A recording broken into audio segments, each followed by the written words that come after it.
Buen día, amigos, buen día, mi admirado Gustavo Campana. Buen día, Víctor Hugo, ¿cómo va? Bien, ¿qué día tenemos? Tenemos un día que se supone termina en lluvia por la noche y después vuelve el calor, como mínimo hasta el lunes, con 31, 32. Tenemos un día mejor de todas maneras, por ejemplo, que Zanini, que llegó a las 5:30 de la mañana, a las 6.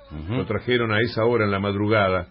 Lo trajeron con chaleco, esposado, por la peligrosidad. Lo custodiaron no sé cuántos autos para llevarlo a el destino inmediato que por lo menos tendrá una de las víctimas de la decisión del alucinado Bonadío, pero una víctima muy especial, porque es el que coló Bonadío en esta causa, porque ni siquiera el fiscal había pedido contra Zanini. Después de la puesta en escena en Río Gallegos, en una madrugada donde todos estaban durmiendo, salvo los medios de comunicación, que vaya a saber uno ¿qué juzgado le indicó que la cacería comenzaba allí, en la madrugada de Río Gallegos? Hay todo tipo de voces, de razonamientos que acompañan estas horas, pero también un dejo de impotencia ante lo que pueden hacer sin que pase gran cosa. Es la naturalización del detenido sin sentencia.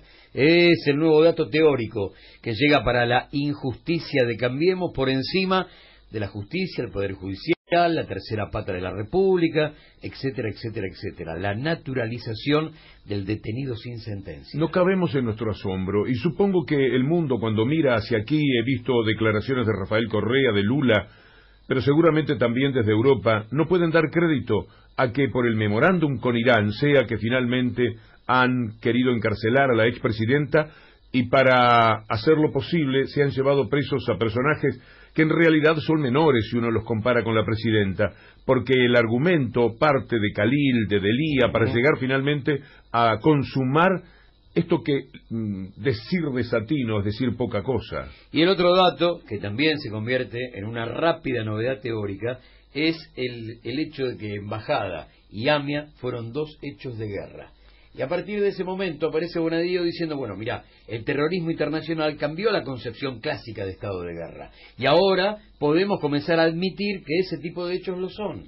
Leo en la tapa de página 12 que Macri dirige la persecución, en palabras de Cristina Fernández. Modestamente me permito discrepar. Yo creo que el que dirige todo es el Grupo Clarín, y Macri es apenas el títere que ejecuta, el gerente de esta corporación que se ha hecho cargo del país. Y por allí pasa verdaderamente la historia. Una persecución, una cacería como jamás uno pudo imaginar contra personajes públicos. Clarín, dijiste, mirá esta mañana, Cristina Kirchner ofreció impunidad a los autores del atentado a la AMIA a cambio de una ayuda económica de Irán.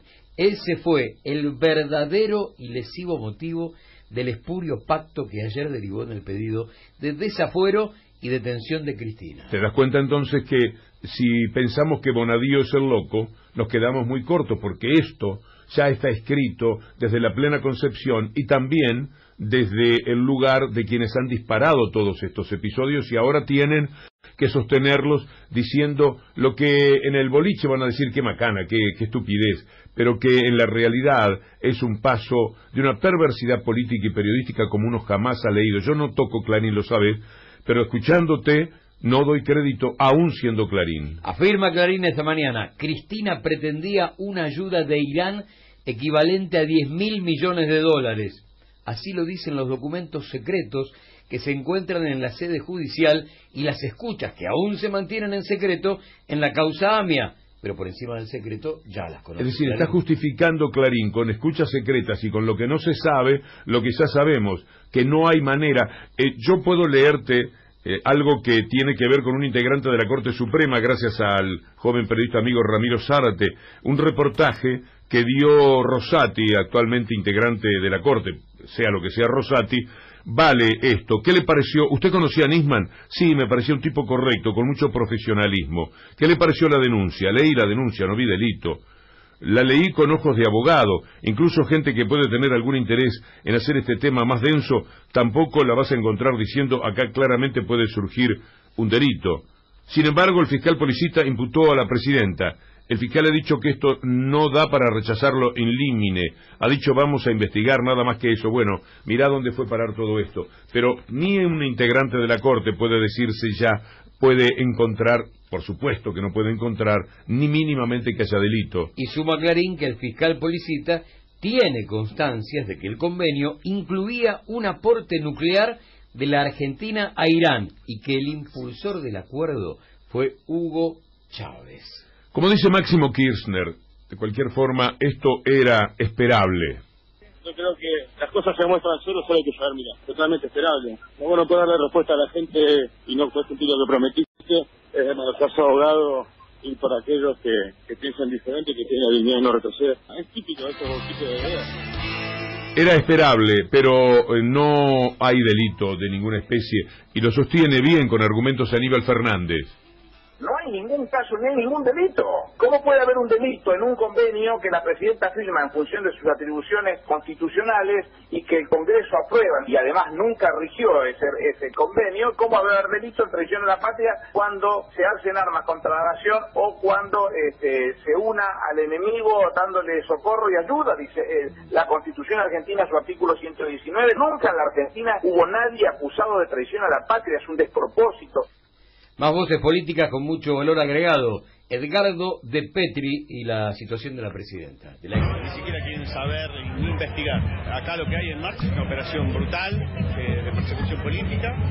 Lo que arma es una cortina de humo para que no se discutan los grandes temas, los graves temas que está viviendo la Argentina.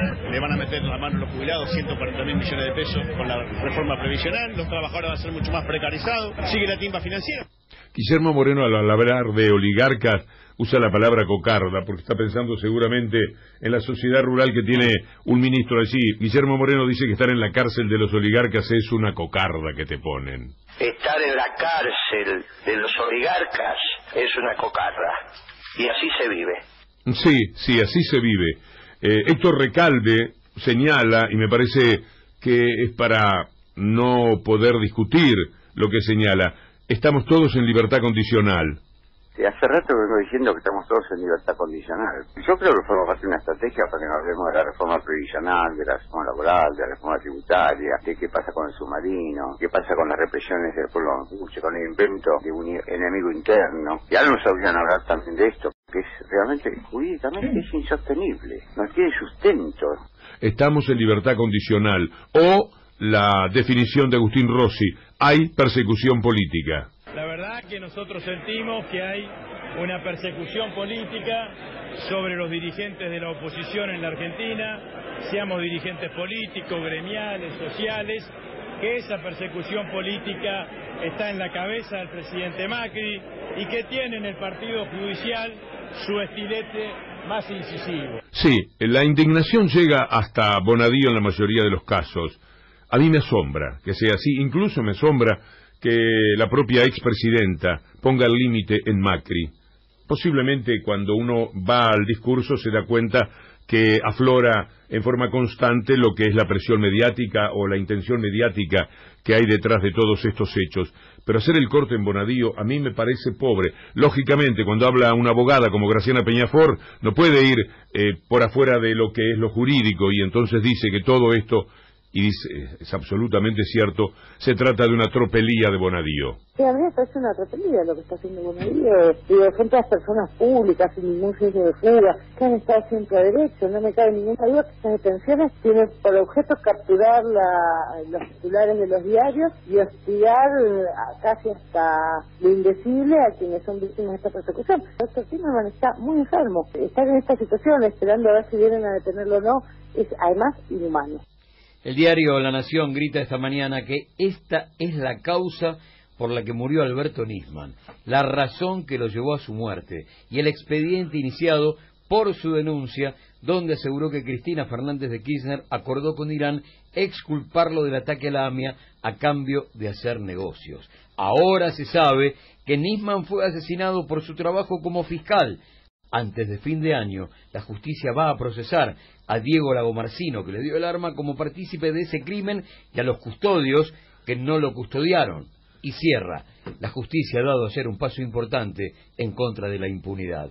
Falta ahora que se definan los senadores. Los fueros no han sido pensados para convertir las cámaras en aguantaderos de algunos personajes que jamás deberían pisarlas. Entendamos que sin estos tipos, sin estos delincuentes periodísticos, Bonadío no tendría razón de ser. Si ese artículo dijera, esto es basarse en un disparate que trata de traer el suicidio de Nisman a convertirlo en un crimen para culpar a una persona.